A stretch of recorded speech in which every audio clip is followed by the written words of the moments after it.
Greetings and welcome back to yet another daily run, and today we are playing as the Lost. We had the Lost daily not too long ago, and so this is my chance for retribution and redemption because the last one didn't go as well because I made some unlucky decisions down the road, and that run ended up being kind of a slog. Not really a slog, but I just ended up dying very quickly.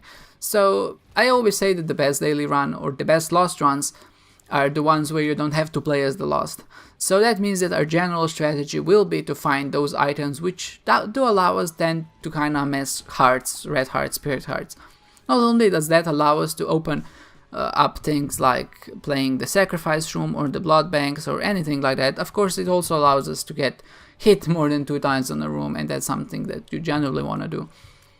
So of course we can get them by just getting lucky and getting them in rooms, item rooms, devil deals, things like that, or usually a strategy that works more often is getting a lot of battery charges and then re-rolling yourself with the d4 until you see a question mark and a 1 next to your name, which means you have 1 health. So then we kill ourselves, come back as a character that can take red health and spirit hearts, and then of course we can re-roll our run further if we don't like the run to hopefully get a super strong run. But as it is now, it is a bit too dangerous to start free-rolling just because we don't want to lose our Holy Mantle, because the Holy Mantle, the item that allows us to get hit twice in a room except once, is a bit too beneficial for us to kind of just toss away at this point. It is, and thankfully because the Lost does have some defensive capabilities, you can expect not to get hit often, but usually the problems arise on the 3rd floor or something like that, where you didn't get enough items to be like really super overpowered, which means that there are a lot of rooms that can kind of damage you more than once. But at the same time, you're still in a position where the enemies just start getting super harder and much harder to dodge, especially those that have a lot of HP, and it's easy to get impatient and kind of get hit and then just lose as the Lost. So that's the reason, of course, why we want to have more than 2 hits per room, and the only way we can do that is by getting those respawn items. So that little Loki here, he's not too much of a big deal. He's one of the most fair first bosses, I think. He has a few unique attacks which are kind of fun to dodge. I do end up getting hit because that ball kind of bounced a bit odd, but I'm not in too much of a worry. He does bomb himself sometimes, and this happened twice this fight, so that was a bit lucky, but even so, little Loki is not too big of a problem most often than not. Sometimes he can kind of be annoying with that ball that kind of bounces in weird ways, or maybe he spawns a super troll bomb and then kind of follows you in a corner that you can dodge. So that's unfortunate, but overall I think little Loki is a very good addition to the first boss item pool, I guess. It's not a pool, it's just a boss room pool. And he's very fun to fight against, even if you don't have any damage ups or stat ups. So what ended up happening in this treasure room is, first of all, we picked up the Mom's Bottle of Pills, because of course you want to pick that up for the transformation, and I used it to get a pill which was I Can See Forever, which reveals all the secret rooms and the second secret rooms. Then we picked up the D6, and then I re-rolled it in a Book of Shadows, but of course I can't take Book of Shadows because I already have the D6. And then when we enter the secret room, we find the shovel, and of course because this run only goes to Mom, we have to take the shovel. It's the best way to get a lot of points. And to kind of put cherry on the cake on the top, we get Mega Blast and Guppy's Head, which are of course 2 spacebar items we can't take, because we have to take the shovel if you want the maximum amount of points. So what I end up doing, of course, is just picking them up and re-rolling them, and I get Dark Judas, which is just what I wanted. And so many things had to go right for this to work. Of course, what we're gonna end up doing now is taking Judas' shadow, killing ourselves, coming back as Dark Judas, and then we'll take up PJs, which will give us a bunch of spirit hearts to kind of aid us on our journey to Mom and beyond. So because we do have the shovel, and that is the best way for us to get points, of course, by visiting a lot of floors, or 3 more floors after Mom. This was a very fortunate situation, because, like I said, so many things had to go right for this to happen. So first of all, we had to take the Mom's Bottle of Pills, I think. Yeah, it's the Mom's Bottle of Pills. To get the pill, and then we had to eat it or use it to get the I Can See Forever. Some people don't take pills because they think they're bad. So that's the first thing that had to go right. Then, of course, we had to take the then we had to take the D6 and carry it into the Devil Deal or the boss room and not use it until the Devil Deal. What I did is ended up using it, but then as soon as I realized that I probably want to have it for this floor and reroll the Devil Deal, I bought the battery charge, which of course couldn't have been in the shop, and then of course it was possible that we didn't have 5 cents on that floor to buy that battery charge. I bought the battery charge, went to the boss room, and then I decided to reroll Mega Blast, which is one of the best items you can hope for. But of course, because I knew I was gonna stick with the shovel, it was a good reroll, because I was hoping for passive items, obviously. So I reroll that, and then I get Dark Judas. So just a ton of things had to go just right, and I imagine not everyone is gonna kind of find this dream combination. Maybe someone's gonna just find the shovel, or maybe someone's just gonna find Dark Judas, and on their own, they're still okay items. Of course, they allow you to kind of make this run better, but together, you know, having both the ability to get hearts and the ability to go further than Mom to visit 3 more floors is just what you want to see on a daily. So at this point, this daily is looking pretty good, and we still even have the Holy Mantle, and we got the Dark Bomb as well. So our health situation is totally fine, and at this point, because Dark Judas does give you a very large damage up, we don't even have to worry about much. At least our health situation, we really don't expect to die unless we get some really tricky rooms, but as it stands now, I don't think we're any danger, and I can safely say that at this point this is a one run. Now we also have Cambion Conception, so if we do get hit a lot of times, we'll get a bunch of cool familiars that will also help us out. So at this point I take Guppy's Paw because this is my second Guppy item. Of course, if you do get that transformation, we do get Flight back, and of course we do have the ability to spawn a lot of flies, which then of course increase our DPS by a lot. And the reason is also by taking Guppy's Paw, it means that I mean, we can just put it back down and it doesn't increase our item penalty, but it still does contribute to the Guppy transformation. So any spacebar item that you can kind of pick up and put back down, there's usually no reason not to do it, unless in this situation maybe if you didn't have enough health, because it was a Devil Deal.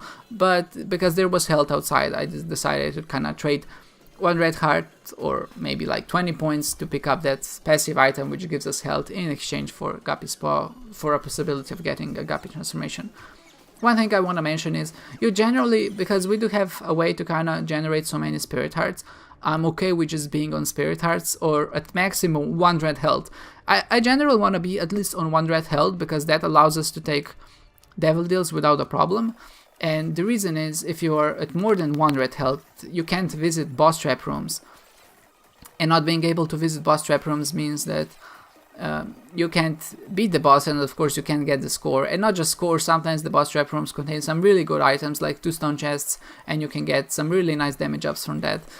So you don't want to generally, especially like I said, if you have a way of regenerating spirit or black hearts, to kind of have more than 1 red health, except like I said, maybe if you're certain that you're gonna get a Devil Deal, which you can trade, but even then, you know, you can still trade out red hearts, and then you can kind of trade those red hearts away for a Devil Deal. I made a little mistake here. I went out of the boss rush and then used my shovel. For some reason I thought the boss rush door is gonna stay open. I don't know what happened, but if that was a crawl space, my run would have ended there, because there's no way down if that was a crawl space. So luckily it wasn't, and I did manage to get down.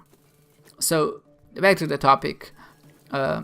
Yeah, have at most 1 red heart if you know that you can generate a lot of Spirit Hearts, because that's better if you want a lot of points. Yeah, okay, so that's what I wanted to say.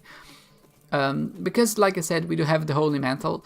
We can also visit curse rooms, things like that, without too much of a hassle, and on the Lost as well. But the problem is, with the Lost, if there is something in the curse room, like sometimes there's that little guy which shoots very fast, he can get you, and that means that you'll die when you exit, because of course you can't take a hit, take more than two hits on a run or in a room, and if that little guy hits you, then things end up being quite tough, of course, because then you have to either teleport out or find any other way to kind of get through without getting damage yourself. So another thing I wanted to point out, with technology, for some reason, well, not for some reason, but with Afterbirth Plus, or maybe even Afterbirth, I mean not Afterbirth Plus, Afterbirth or even Rebirth, there is a way I mean, the lump of coal that you get from Krampus synergizes with technology. So the further the enemy is from you, the more damage you'll deal. And for some reason, it's a really strong synergy. Like it increases your damage by so much that you just don't expect it really to. Maybe because it's a flat damage modifier, and that's the reason. But at the same time, you know, when you have that ability to kind of combine that, or maybe even technology 1 or technology 2, they both work great with lump of coal. If you have that ability, they synergize very well together, like a very significant damage. I have some enemies that I 2 or 3 shot on this floor, I was able to 1 shot after I picked up lump of coal on medium range. Like I said, there's a reason for that, why it's so powerful, but I'm not sure why, but it just is, and I think it's good to know.